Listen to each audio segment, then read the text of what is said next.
Vamos a hablar de un tema que hablábamos ayer, que tiene que ver con los jubilados, ¿no? En el medio de esta situación tan tremenda que se vivió ayer en la manifestación, hay un reclamo histórico, ¿no? Más de 30 años que los jubilados buscan una recomposición salarial que no llega. Aníbal Paz es abogado, previsionalista, especialista. Doctor, ¿cómo le va? Bienvenido, buenas tardes. Buenas tardes, Ezequiel. Muchas gracias por la invitación. Gracias por el tiempo, como siempre. ¿Qué análisis, qué lectura hace, doctor, solamente una línea de lo que se vivió ayer en esta nueva marcha de jubilados?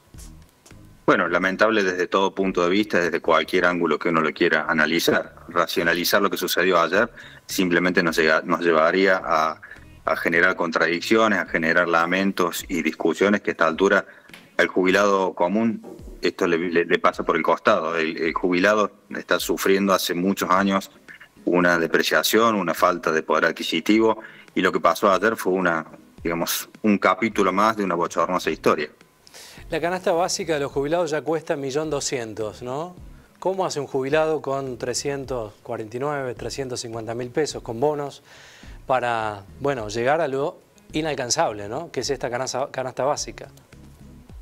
No, la verdad que los números hablan por sí solos. Necesitamos, ni siquiera una pareja de jubilados ya llega a esa canasta básica. Necesitamos 4 ingresos de estos mínimos para llegar a la canasta.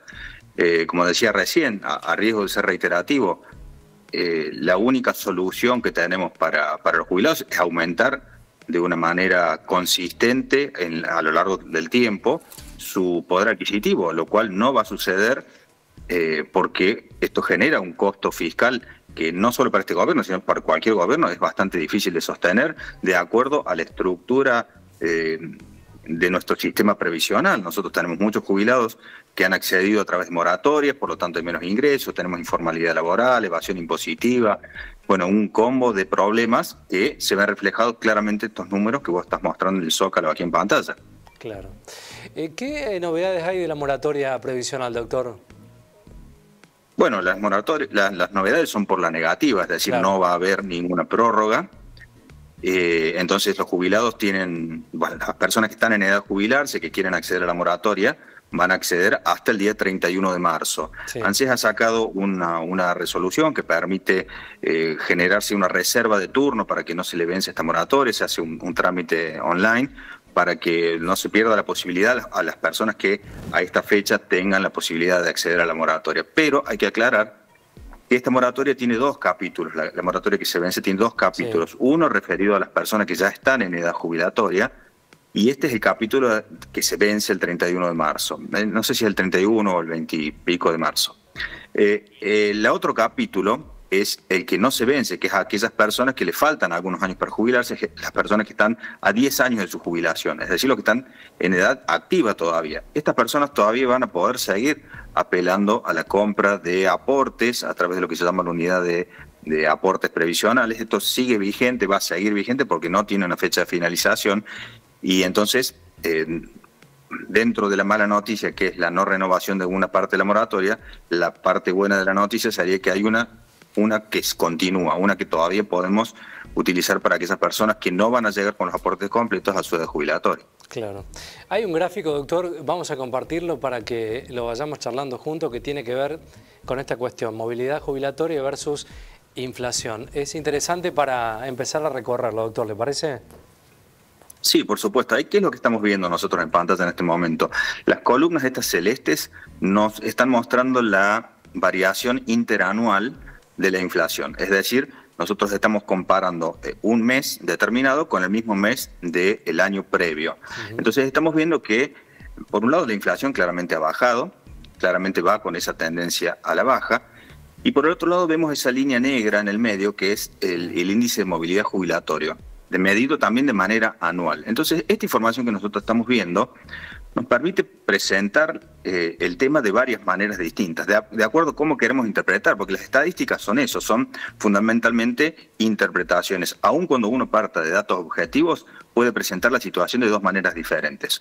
Una, si nosotros nos vamos al mes de febrero y marzo, estamos viendo que la línea de movilidad va por encima de la inflación. Entonces, uno diría que bien, están los jubilados por encima de la inflación y de hecho eso es lo que sostiene el gobierno actualmente. Pero la otra mitad de la historia, si uno presenta los datos viendo toda la serie, estamos viendo que todo lo que se ha perdido no se va a recuperar en el poder adquisitivo de los jubilados. El resto de las líneas que nosotros estamos viendo allí son los índices de movilidad especiales referidas a docentes, a universitarios y a los trabajadores de luz y fuerza jubilados. Pero hay una línea que también es muy preocupante, que es esa que ustedes están viendo en color violeta. Esa línea que empezó bien por arriba, fíjense, hasta agosto del año pasado, esa línea venía por arriba y de pronto sufre una caída brutal y hoy es la peor línea de las jubilaciones. ¿Qué es esa línea? Esa es la línea de las movilidades con bono. Es la que vos mostrabas en la placa recién. ¿Qué significa? Que han caído mucho las jubilaciones mínimas en todo este tiempo. ¿Por qué? Porque se ha congelado el bono en una época donde tuvimos mucha inflación, y entonces el aumento total que han recibido los jubilados que perciben la mínima más el bono ha sido muy inferior, lo estamos viendo claramente, al resto de las movilidades que ha recibido el resto de los jubilados. Los jubilados han recibido en este último par de meses por encima de la inflación interanual, pero no han recuperado toda la inflación perdida, es decir, todo el poder adquisitivo perdido en el último lustro, vamos a decirlo, no se recupera. Nosotros podemos ver esta serie, yo le he cortado porque no nos entra en pantalla, pero podemos hacer esta serie, la llevamos atrás hasta el 2020, por ejemplo, y vamos a ver que hay una pérdida que es peor, y es una pérdida que no se recupera, y las líneas vienen en una caída permanente. Bueno, esto nos permite ver con números objetivos una información, nos permite analizarlo de distintas maneras.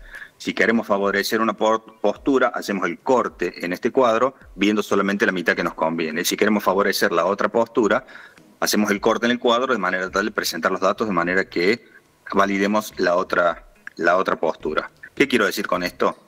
Todos los gobiernos han castigado a los jubilados, este no es la excepción, y si bien en algún momento han dejado de perder sobre la inflación, nosotros en alguna conversación, en alguna entrevista previa que tuvimos el año pasado, si recordás, Ezequiel, ya hablábamos que la movilidad que daba por inflación era una buena idea en aquel momento que teníamos una gran inflación, pero al caer la inflación, esto deja de ser una gran idea.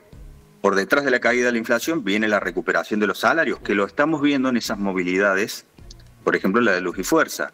Pero eso no se traslada a los jubilados. ¿Por qué? Porque la inflación no contempla la recuperación, por ejemplo, del RIPTE.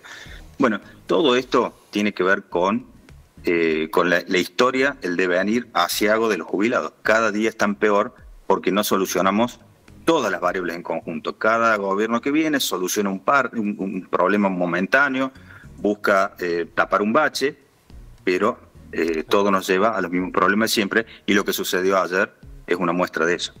Y en este contexto, doctor, ¿cómo se mitiga esta situación? ¿Qué herramientas vislumbra a corto plazo, si es que las hay? Y a corto plazo deberíamos realmente construir una fórmula de movilidad que tenga, que contemple todas las variables, porque está bien que la fórmula incluya la inflación, porque en los momentos donde tenemos un gran salto inflacionario, que nuestro país es campeón en la inflación, en esos momentos nos va a venir bien tener en la fórmula de movilidad e inflación.